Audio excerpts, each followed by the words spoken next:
Hi everyone, welcome back to another video and welcome to part 1 of my part 2 video set where we'll be discussing the trailer for the latest patch of 5.3. Now this first part is going to be me breaking down the entire trailer for you, and this won't be only breaking down the trailer. So we will be discussing the trailer as well as throw in several ideas to what I think might happen, but part 2 will be my personal predictions video to how I think the entire story will go down. However, those will be, like I said, my personal predictions, just what I think is going to happen, just kind of based off what we saw in the trailer. So please let me know what you think about it, and let's break it down. So we start off with the Crystal Tower. Nice view all the way to the tip of it, and it reminds me a little bit of the Disney logo before a movie pops up, which is appropriate because this patch is supposed to be the longest one yet. Yoshi P said that it was equivalent to a movie. All the while, we see these glittering flecks of crystal floating about in the air. Next, we have the Warrior of Darkness heading towards the Crystarium across Lakeland. The sky is cloudy, and there's almost a sickly yellow pallor of clouds. And it seems to be like there is a star shower. I mean, you see the star shower happening throughout the trailer. And it does look like we're making our way through the dungeon at this point as we try to race to the tower. We also see Ilmeg with a similar sky to it, except now we have some purple and black shadowy stuff mixed in, kind of like how it looked in the sky during the Calamity in 1.0, only without a red moon hanging over our heads. But it does look like we're heading straight through here to Lakeland because you can clearly see the tower in the distance. Meanwhile, we hear the Exarch's voice saying, "Yours is a long road, my friend," and I can only assume that he's speaking to the Warrior of Darkness. Now we have a shot of the Scions all together. Well, I'm assuming that all the Scions are there. It's kind of hard to tell from this angle, but judging from the looks of things, it looks like we're standing on the balcony in Yulmore. Now, the sky has an ominous clouds right above our heads as they're watching the star shower, which I think is a sign that it's actually happening all across Lakeland. Which I think is actually a sign that it's happening all across Norvrot, not in just one location like how it was just in Lakeland last time. This next part, we have a glowing white enemy, and it's fighting against the Warrior of Darkness. The trees appear to be at least similar to Home Mr. Switch, so it's probably on the very edges of Lakeland. The yellow palo clouds are still there as well, and right after that we see a picture of what looks like a boss fighting. And right after that picture we have a boss fight. We've actually seen this picture of this kind of female boss before. We really don't know who or what she is. There's been a lot of talk going on about how she could be a Fey folk, a Void Sense, maybe some corrupted version of a Warrior of Light. We don't know for sure. But what we do know is that the group is in a party in Ilmeg, or at least at its borders. And this is likely going to be the dungeon and the trust fighting. So we have Alphanal, Alize, and Reen kind of making their way through this dungeon. Over all that, we hear Alize's voice say, "Another star shower," and we figured that was coming, so it looks like a majority of 5.3 is going to be showing a star shower. Next scene, we have Alphanal whipping out his book, followed by Urianger, so it seems like there is a fight that's going to happen, and it's taking place in Yulmore, possibly after fighting against the foe who tried to attack Thancred. We'll talk more about that in a moment. But the lighting here does seem a little bit on the strange side. It's like a golden light, and I'm not sure if that's from the star shower or from something else. Next up, we're on a kind of brick stone walkway or a path somewhere, while summoning circles, just like the ones that the Exarch used to summon fighters to fight alongside Hades with us before start appearing. But from what I can see with the little houses or the huts in the background, even though it is a pretty quick shot, it looks vaguely like some of the ruins or the forts that we've seen around Lakeland, or perhaps around the Crystarium. I'm pretty sure that this is somewhere in Lakeland though. So we're back with the trust system again in this next scene where we have the Warrior of Darkness leading Alize and Reen down a brick road in Ilmeg. You can actually see the leaf mens on the sides while there's fighting going on around us between the Fey folk, including the Nulmul and Amaro, fighting against, I don't know, I really don't know what those things are. But over that, we do hear Reen asking, "Wait, is that?" Now, we don't know what she's talking about. I have a few ideas. But moving on, we have Urianger talking to the Warrior of Darkness behind him, though we don't know what he's saying. Possibly he's telling the Warrior of Darkness that he has to get out of there, head back to the Crystarium, warn the Exarch, or something along those lines. I mean, it wouldn't surprise me if Urianger, maybe Thancred, and Y'shtola kind of stand their ground and they refuse to budge, and they kind of give the others the time to escape. That's kind of what we're used to at this point. So we're back in Ilmeg in this next part. We see the yellow sky, the star shower still happening. You can see the Crystarium in the center over the mountains.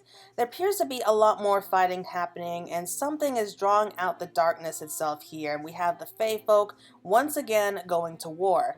This seems to be part of the dungeon once again, and we can see the creatures of Ilmeg fighting against these glowing figures. Whether or not these creatures are invading or they are stepping up to help protect the Warrior of Darkness, I'm not sure, but there's just something kind of creepy about this whole thing.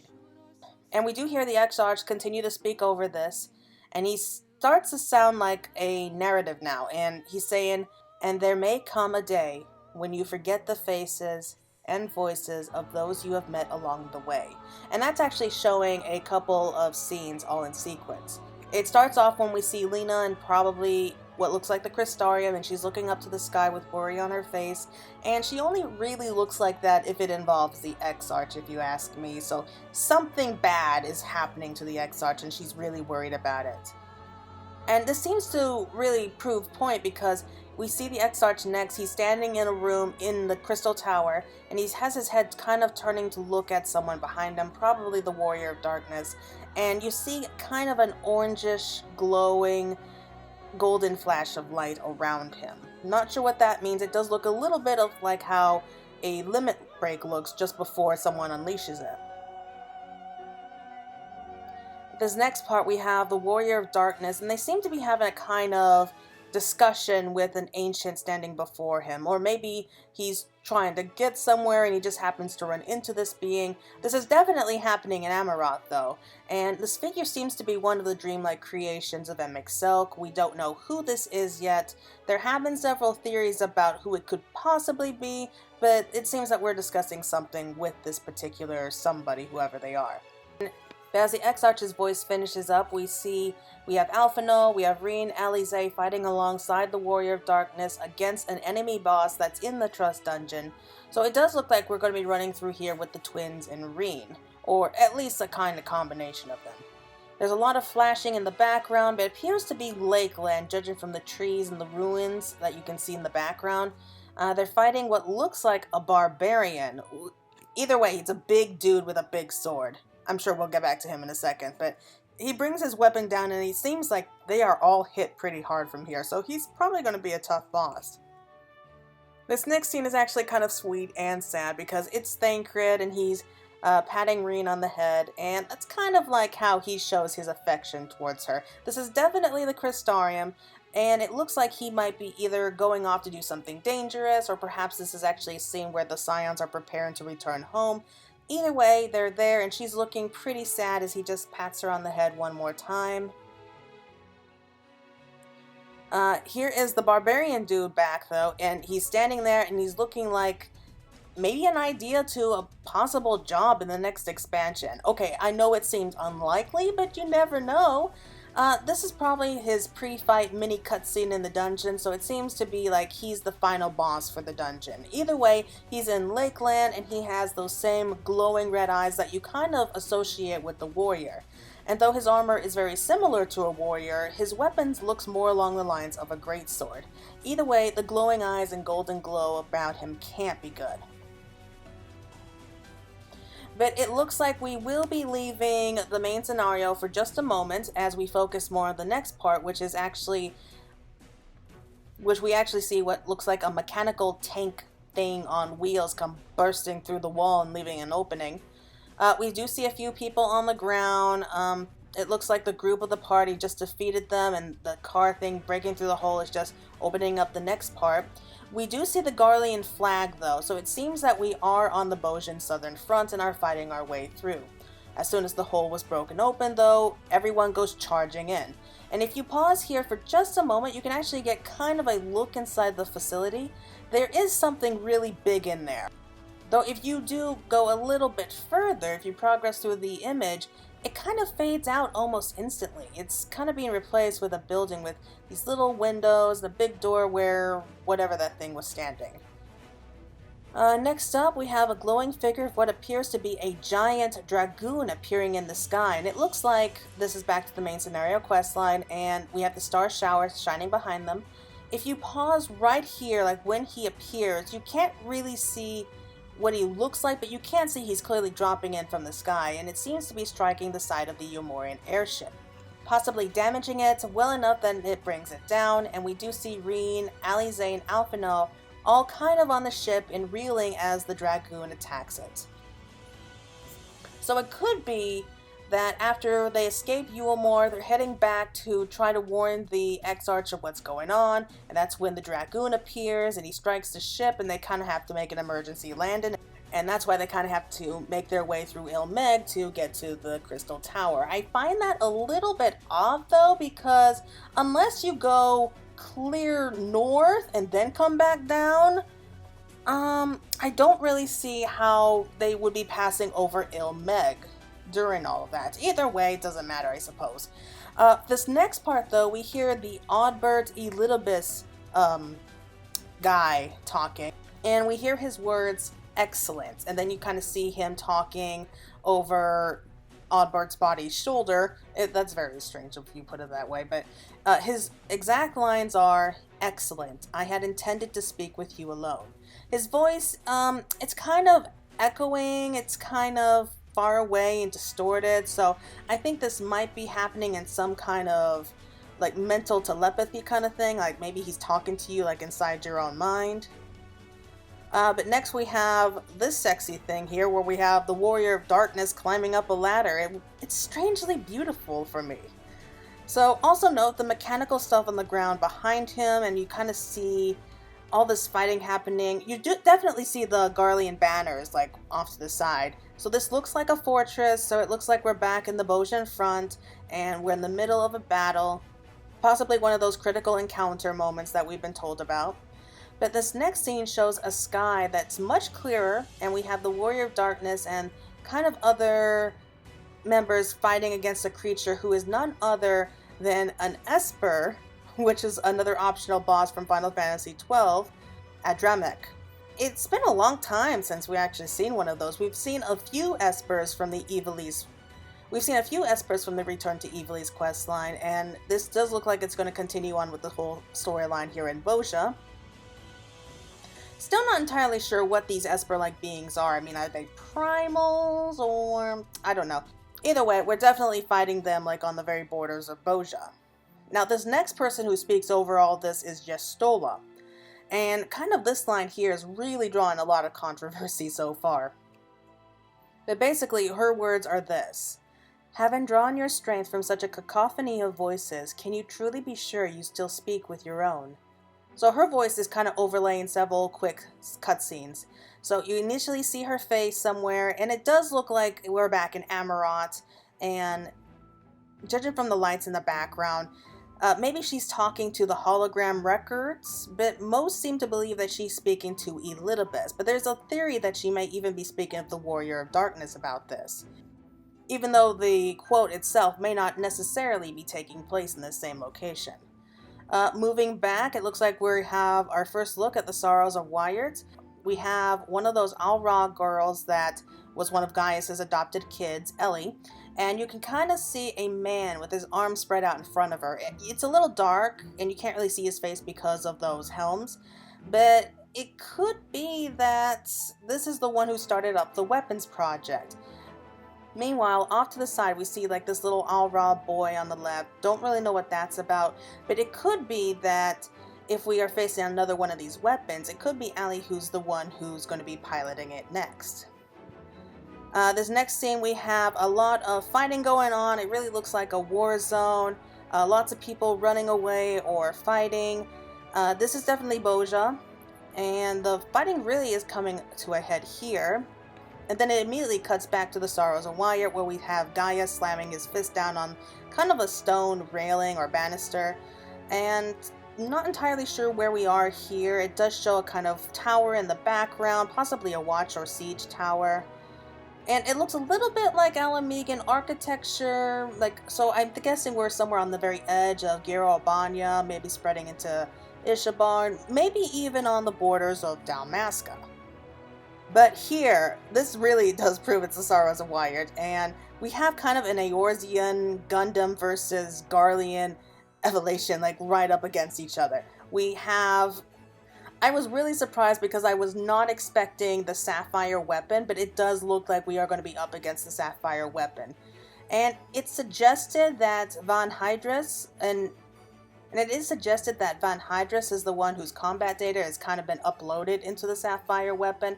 And if you don't remember him, he was the guy that kind of tried to stop us back in Heaven's Ward.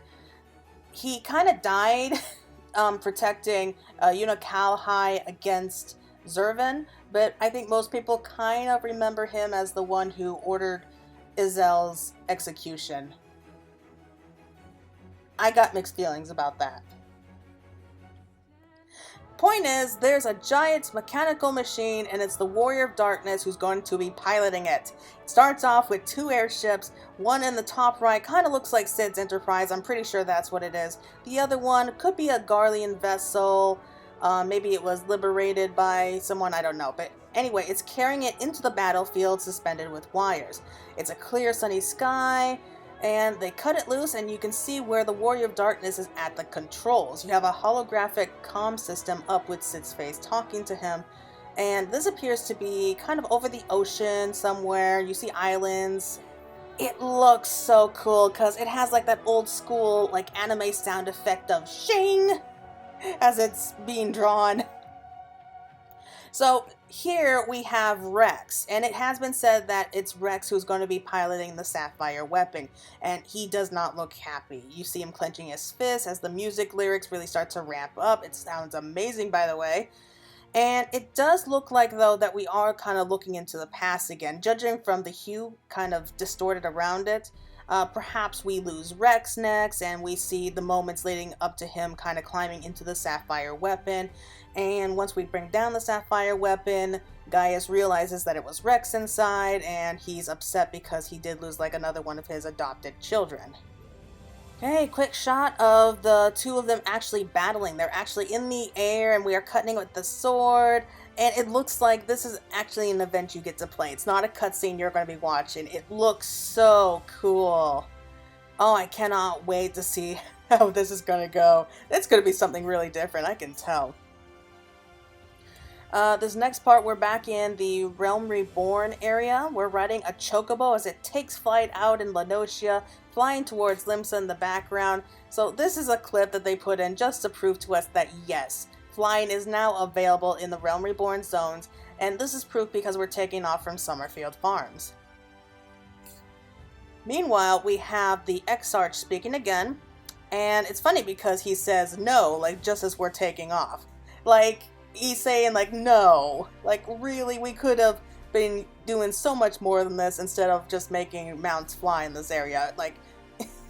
I just found that funny.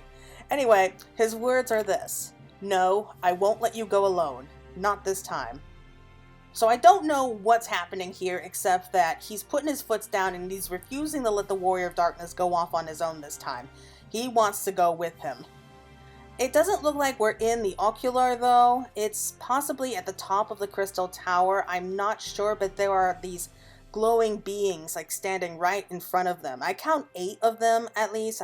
From this angle, it looks like there's at least 8. And it's hard to see what they look like. So it could be that these are just the Warriors of Light that Elidibus means to pit against the Warrior of Darkness. And Grahatia just wants to come with us because he can't stand us going into danger on our own anymore. Now, we're finally learning more about Nier. And we have the Dwarven twins, the Warrior of Darkness, and 2P, who's back on her feet, facing against something as they're looking forward.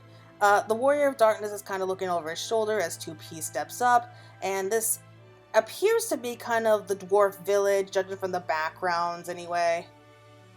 And we're standing against what looks like our enemies. They're standing on this rock cliff edge, and there are several figures. I really don't know too much about Nier, to be honest. I'm led to believe that some of these comments are from your high members from the space station, so I think that these are 9S's allies. I mean, 2P doesn't exactly seem to be happy to see them. I did a quick count, so there's about 7 of them altogether.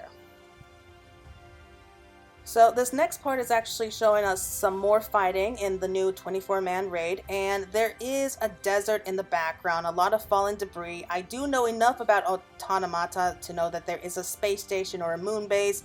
Maybe it fell out of orbit and it just crashed here. That might explain some of the fire. But this is not taking place here in Am-the-Rang. It's actually taking place in Kalusha, because you can actually see the giant Talos holding onto Mount Gulg in the background. So I'm guessing it's just part of Kalusha that we haven't seen yet. Now we have players now sliding down what looks like a ventilation shaft, and it looks really cool. It looks really sci-fi and space station-y, and I don't know why, but it just makes me happy to look at it. We have another shot from the desert with like these large robots and bosses rotating and what appears to be like a giant scanning or sensor lasers. They don't seem to be doing damage to players, though there is a kind of telegraph looking orange field under the laser paths as it points around them. And so there's no telling what's happening here, except this next scene shows that several flight units bomb the dwarven village. We see dwarves running everywhere, and I don't know what this guy's doing, but we see like these great big white mechanical indoors. These machines don't look like the robots that we fought before, so this looks like more along the lines of the Yorhai construct. We have another shot of both the fighting that's going on inside the puppet's bunker before a dwarf who seems to be riding a tank, kind of jumping down and kind of greeting the others, and the way he's standing there, you can just kind of tell, like, yeah, I'm the boss here. Maybe that's how we get the deal with the Dwarven Beast Tribe crafting quest. Maybe we're rebuilding a Dwarven town that was all kind of beat up after everything that happened. Next we have the raid group fighting the enemy from before with the laser system. I also see 2 flying mechanical machines on the background. But kind of organized chaos. It could go either way. Next up, we have another screen from Boja, where we have ourselves against another Rothgar. At first glance, he seems to be part of the Resistance, at least judging from the clothes he's wearing or the armor he's wearing, but his eyes are glowing blue, and I can't help but think to the last time that we saw that, it was with Sid's father. Spoilers. Anyway, this Ronso gunbreaker, who seems to be the commanding officer here, holds up his hands, either to tell his allies to stay their blades, or more likely to launch an attack. We do see the Warrior of Darkness there, and from the looks of things, we have somebody in the Garland Ironworks uniform behind him. So it looks like kind of a combination of both. So this is definitely continuing on with the Relic storyline. I'm sure we do see a kind of flying machine coming over and start shooting from overhead at whatever they're running from, so maybe they're trying to escape, and this is just kind of covering their behinds. And then we have Makoto. And from what we can see here, she's just standing inside what looks like older architecture in the background. It almost reminds me of the Rabble, to be honest. And she definitely looks worried about something. I made a joke before about how she and Sid should get together because they look so good together. That's just my opinion, but hey, I'm kind of rolling with that here. From here on, Graha narrates every once in a while. In his first part, he says, "The joys you have known." So this appears to be back in the Crystarium. You can just kind of tell from the crystal in the background. And we have the Elidibus Oddbird walking up to him, almost in slow motion. And as Graha kind of follows him where he goes, he attacks him. I mean, he reacts, but it's too slowly. And I should note that his body's definitely covered with a lot more crystal. You see his left arm now is glowing blue. It looks like his sleeve's been torn off. It's hard to say, but his hand still looks like it's still kind of flesh. It's not crystal. Anyway, Elidibus Oddbird delivers kind of a gut punch to him, and you see the shot of purple-black energy kind of blasting out, and it looks a lot like what happened with Menphilia back in 2.1, like when he first appeared in the Waking Sands, and Menphilia tries to stop him from leaving, and he turns around and kind of strikes her with that same attack. I don't think he's going to die that easily, but it does make one worried. So you notice the glowing figure in this next scene running in Yulemoor on one of the outside balconies. It looks like the others are just watching the star shower scene when this guy appears.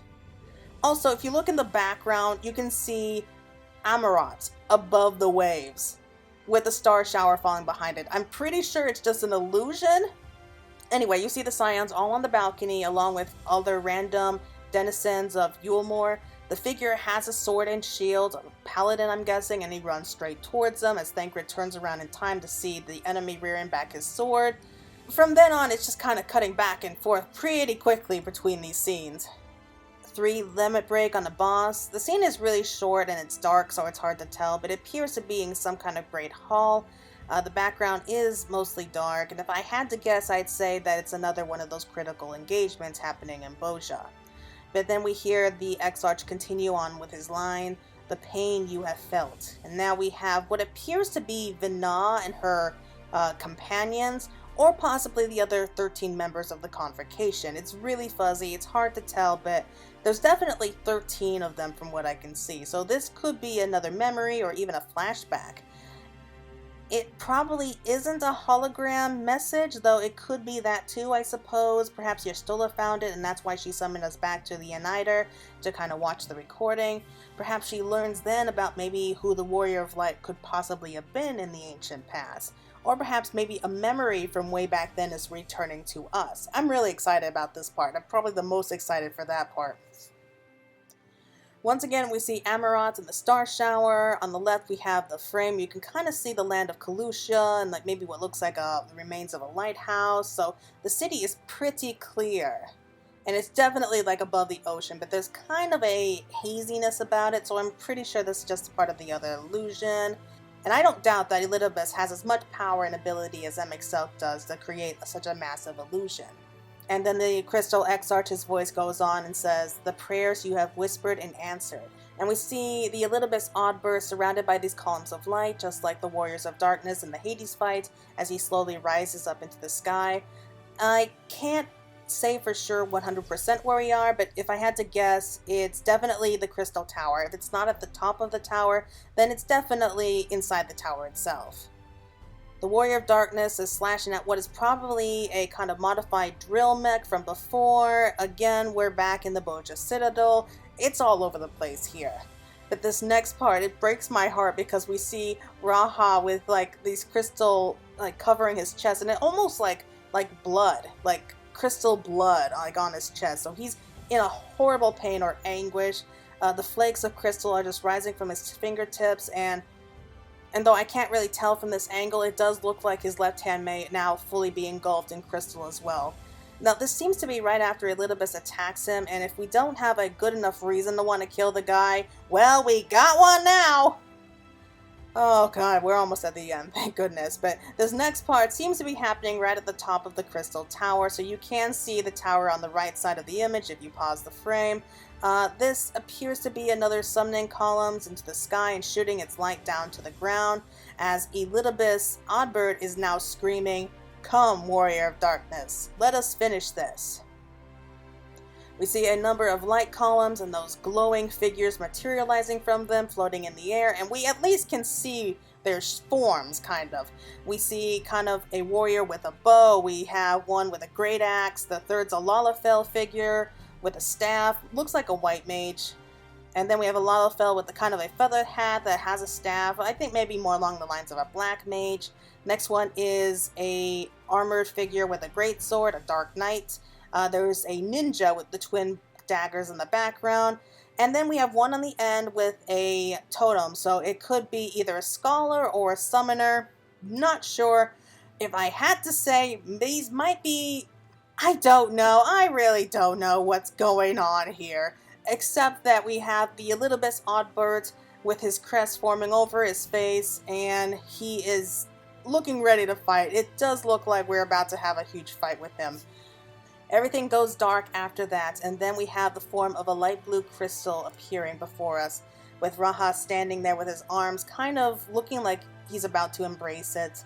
The background behind him is dark. There's little blue flecks of energy floating up from the ground, but the first thing I notice is that we can't see his face anymore. Instead, he has his hood back over his head, and His left arm is flesh and blood again. He looks just like how we first met him. And he gets the final words of the trailer, "They shall ever be your strength and your comfort." Everything then freezes up into the artwork as the title appears across the screen, with the X-Arch's words fading out to white. "When all is said and done, I would ask a favor of you." It then fades to white. Remember kids, when it comes to these trailers, Square Enix lies. There is no guessing what this content could mean. It could be anything, or it could be utterly lying to you, and that remains to be seen. Oh boy, though, that was a long talk. Anyway, everyone, this was the full examination of the trailer, and hopefully if you missed any parts, then you have a good chance to see them here and maybe start to come up with your own ideas. Now, like what I said before, this is only part 1, and part 2 will be my wild speculations or predictions to what's coming up next. And I could have put them all together, but then we would have probably an hour-long video, and that's a little too much right now. Anyway, I hope you all enjoyed it, and the next video will be up all about my personal thoughts, and I hope you're all looking forward to that. So until next time, everyone, thank you for watching. I hope you all enjoyed it, and I'll be seeing you all again real soon.